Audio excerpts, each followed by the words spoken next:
उत्तराखंड को तंबाकू मुक्त करने का विशेष अभियान चलाया जाएगा। स्वास्थ्य मंत्री डॉक्टर धन सिंह रावत ने इस अभियान की शुरुआत की। ये अभियान 1 महीने तक चलेगा। धन सिंह रावत ने अभियान को सफल बनाने के लिए प्रदेशवासियों से अपील की कि तंबाकू मुक्त अभियान को सफल बनाने में अपना विशेष योगदान दें। उत्तराखंड में तंबाकू सेवन करने वाले लोग 26% हैं। उन्होंने कहा कि 31 तारीख को विश्व तंबाकू दिवस मनाया जाता है। उस दिन हम 5 लाख लोगों को शपथ दिलाएंगे।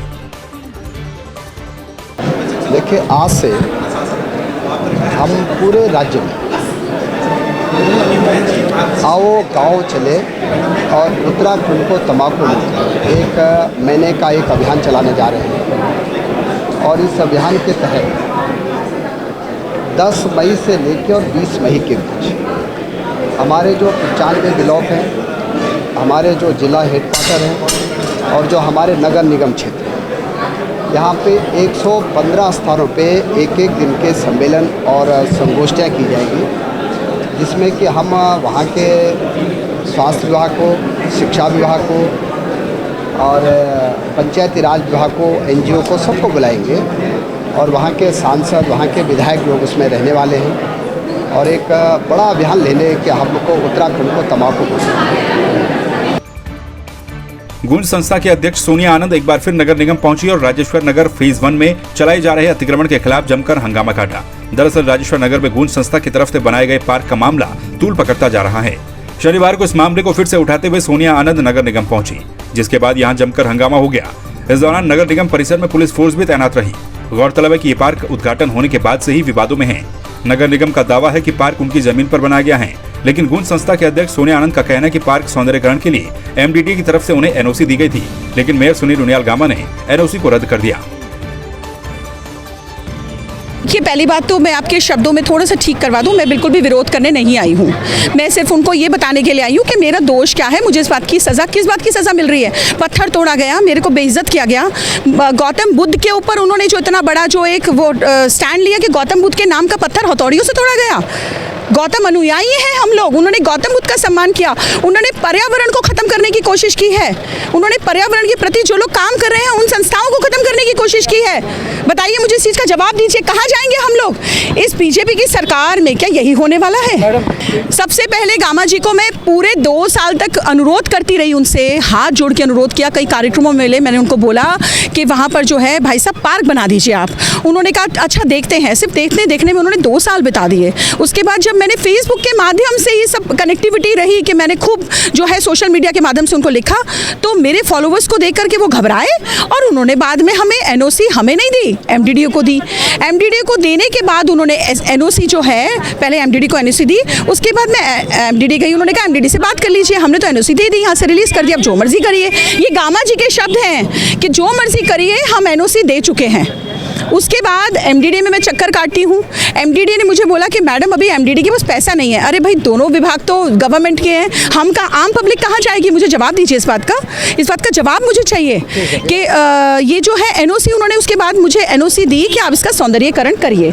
अब ये बताइए कि मैं यहाँ पे कहाँ दोषी हूँ? मुझे NOC मिली, मैंने 18 लाख रुपए का काम किया, वहाँ पर समाज हित के लिए काम किया, मेरा उसमें निजी कोई स्वार्थ नहीं था। देखिए, ईश्वर को साक्षी मान के मैं ये बात बोल रही हूँ, अगर आपको कहीं पर भी किसी को भी दिखाई देता है कि मैंने अपना निजी प्रयास किया है उसको जमीन को हड़पने में, तो मैं गुनहगार हूँ। मेरे लिए जो सजा मेरे लिए होगी मैं स्वीकार करूंगी उसको। व्यक्तिगत हित है या जनता का हित है या कौन सा हित है या भाजपा का हित है? देखिए, ये जो है ये भाजपा का पूरा एजेंडा चल रहा है। भाजपा जो है आम आदमी की आवाज़ को दबा रही है और खासकर भाजपा ने जो है सारी संस्थाओं को खत्म करने की ठान रखी है। सिर्फ एक तरफा जो है भूमाफियाओं को जो है, हमारे सारे लोग जो है भूमि का, आप गली मोहल्ले में जाइए, आप तो मीडिया में घूमते हैं, हर गली मोहल्ले में इस आवाज को मैं बहुत दूर तक लेके जाऊंगी। ये मेरा आप लोगों से अनुरोध है, इस आवाज को मीडिया भी उठाए, क्योंकि हर जगह जमीन की खरीद फरोख्त की जा रही है। क्यों भाई? सरकारी जमीनों को आप पत्ते बैठते हैं और सरकारी जमीनों को आप जो है खुदबुद करने में लगे हुए हैं। मैं दबने वाली नहीं हूं और मीडिया के माध्यम से बोलना चाहती हूँ कि सोनिया आनंद की आवाज को कोई नहीं दबा सकता। 3 मई से शुरू होने जा रही 4 धाम यात्रा के लिए सभी विभाग अपनी तैयारियों में जुटे हैं। स्वास्थ्य विभाग भी अपनी तैयारियों को मुकम्मल बता रहा है। यात्रा में पड़ने वाले हाई एल्टीट्यूड क्षेत्रों में ऊंचाई की वजह से ऑक्सीजन की कमी और लगातार चढ़ाई से रक्तचाप की शिकायत होने लगती है। ऐसे में स्वास्थ्य विभाग ने 4 धाम यात्रा मार्ग पर यात्रियों के लिए हार्ट की दिक्कत को देखते हुए ECG की व्यवस्थाएं की हैं। उत्तराखंड की नई DG health doctor Shailja Bhatt का कहना है कि प्रदेश में कोरोना पर भी फोकस किया जाएगा ताकि यह संक्रमण दोबारा समस्या न पैदा करे। पहले तो अभी कोरोना ख़त्म हुआ नहीं है, तो कोरोना पर भी फोकस रहेगा कि कोरोना दोबारा से प्रॉब्लम ना क्रिएट करे। वैक्सीनेशन हमारा अच्छा चलता रहे। फिर आप देख रहे हैं कि चारधाम यात्रा भी अगले इसी महीने शुरू होने जा रही है, तो वो अच्छे से सफल हम चारधाम यात्रा को कर पाएँ, कोई कैजुअलिटी ना हो, हमारे स्वास्थ्यकर्मी हर व्यक्ति तक पहुंच सके और हर एक की सेवा का अवसर जो हमें दिया गया है उसको हम अच्छे से निभा पाएँ, ये हमारी प्राथमिकता है। चारधाम यात्रा की हमारी तैयारियां पूरी हैं। हमने डॉक्टर्स की ड्यूटी लगा दी है, रोटेशन वाइज लगा दी, हमने डॉक्टर्स की ड्यूटी लगाई है। हमारे पास जो विशेषज्ञ हैं उनकी भी हमने ड्यूटी लगाई हुई है और चारों जिलों के सीएमओ से अनुरोध ये भी है कि जो डॉक्टर्स वहाँ जाएँ उनका स्टे कम्फर्टेबल हो, उनको कोई प्रॉब्लम ना हो, वो प्रशासन की मदद से ये काम कर पाएंगे। और हमने इस बार ये भी किया है कि रास्ते में जहाँ पर किसी को हार्ट की कोई प्रॉब्लम होती है तो उसके लिए ईसीजी भी रहे, ताकि समय रहते ये पता चल सके कि कोई स्ट्रोक का खतरा तो नहीं हो रहा है। तो ये कुछ चीज़ें हम करने जा रहे हैं। श्री विश्वनाथ जगदीशिला डोली रथ यात्रा 2022 प्रदेश भर के विभिन्न पड़ावों से होकर गुजरेगी। 30 दिवसीय इस भव्य यात्रा का शुभारंभ 11 मई को हरिद्वार में हर की पैड़ी से होगा। इससे पूर्व 10 मई को डोली सत्यनारायण रायबाला के निकट स्थित एक आवास पर रात्रि विश्राम करेगी। डोली रथ यात्रा की तैयारियों को लेकर इस बार आयोजकों की ओर से एक बैठक भी की गई, जिसकी जानकारी देते हुए रथ यात्रा के संयोजक व पूर्व कैबिनेट मंत्री प्रसाद नैथानी ने बताया कि ये डोली रथ यात्रा विगत 20 वर्षों से चली आ रही है, लेकिन पिछले 2 साल कोरोना के चलते यात्रा स्थगित रही। लेकिन इस बार डोली रथ यात्रा समूचे प्रदेश के पड़ावों से होकर गुजरेगी।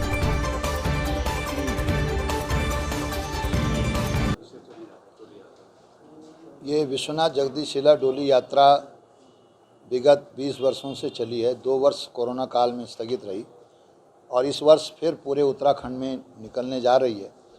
और विश्वनाथ जगदीशिला डोली यात्रा का शुभारंभ 11 मई को हरिद्वार से होने जा रहा है और 13 जनपदों में ये यात्रा गुजरेगी।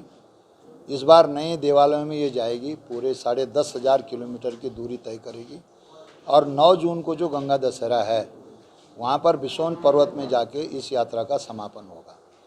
ये यात्रा विशुद्ध रूप से धार्मिक है। इसमें पूरे विश्व की शांति के लिए प्रतिवर्ष ये यात्रा, ये डोली चलती है और विश्व में शांति कायम हो। हमारे जो उत्तराखंड का देवभूमि का जो कंसेप्ट है, उस कंसेप्ट को साकार करने के लिए 1000 धाम यहाँ पे स्थापित हों। यहाँ पर जो वेद और पुराणों की रचना की गई, यहाँ पर 1000 ध्यान केंद्रों की स्थापना की जाए, 1000 संस्कृत के विद्यालय खोले जाएं और जो पलायन हो रहा है उत्तराखंड से, उस पलायन को रोकने का जो एक ये रास्ता है तीर्थाटन का, इस तीर्थाटन के आयोजन से तीर्थाटन प्रदेश को बनाने का जो हमारा संकल्प है, हमारा प्रदेश ऊर्जा प्रदेश, जड़ी बूटी प्रदेश, कितने नामों से सुशोभित है, लेकिन तीर्थाटन प्रदेश बनाने का संकल्प जो हमारा है, इससे हमारा पलायन रुकने का सबसे बड़ा माध्यम होगा और विश्व के लोग यहाँ दर्शन करने आएंगे और हमारे उत्तराखंड राज्य को जो देवभूमि का दर्जा मिला है, उस दर्जे को साकार करने का ये एक माध्यम है।